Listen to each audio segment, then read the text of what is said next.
விழுப்புரம் மாவட்டத்தில் இளைஞர் கொலை செய்யப்பட்ட விவகாரத்தில் சிறுவர்கள் உட்பட 4 பேர் கைது செய்யப்பட்டிருக்கின்றனர். 16 வயது சிறுமிக்கு பாலியல் தொல்லை அளித்த விவகாரத்தில் சமாதானம் பேச இளைஞரை அழைத்துச் சென்று இந்த சம்பவம் நிகழ்ந்திருக்கிறது. அண்மை செய்தியாக பார்த்துக் கொண்டிருக்கிறோம்.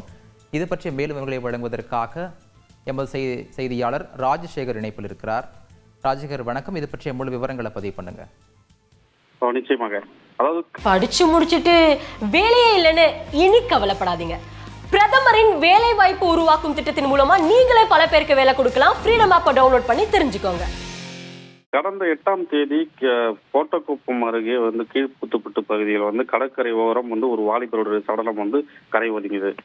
அது குறித்து கோட்டக்குப்பம் போலீசார் வழக்கு பதிவு செய்து அந்த சடலம் யார் என்பது பற்றி விசாரிச்சு வந்த நிலையில அந்த கரை ஒதுங்கிய சடலம் கோட்டக்குப்பம் பகுதியை சேர்ந்த மரக்கையார் தெரு வசிக்கும் சிவா என்பது தெரிய வந்தது.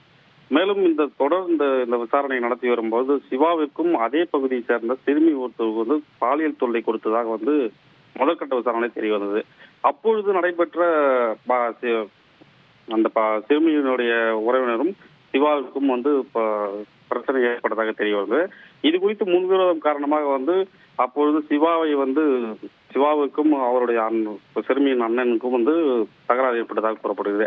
இந்த நிலையில் முன்விரோதம் அப்பொழுது இப்போ இருந்துட்டே இருந்திருக்குது.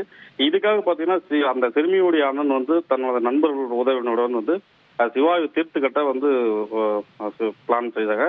இந்த இதுல பாத்தீங்கன்னா இன்னைக்கு சிவா கடந்த 6ஆம் தேதி அன்று அவரை அழைத்து மது கொடுத்து அவரிடம் அவர் வைத்திருந்த மறைத்து வந்த கத்தி குத்தி கொலை பண்ணியிருக்காங்க. அந்த சடலத்தை கடற்கரையோரம் வீசி விட்டு சென்றாங்க.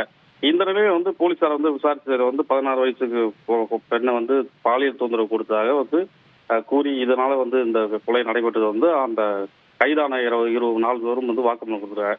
இதன் அடிப்படையாக கோட்டக்குப்பம் போலீசார் அவர்களை கைது செய்து சிறையில் அடைத்திருக்காங்க. கூடுதல் விவரங்களுக்கு நன்றி ராஜசேகர்.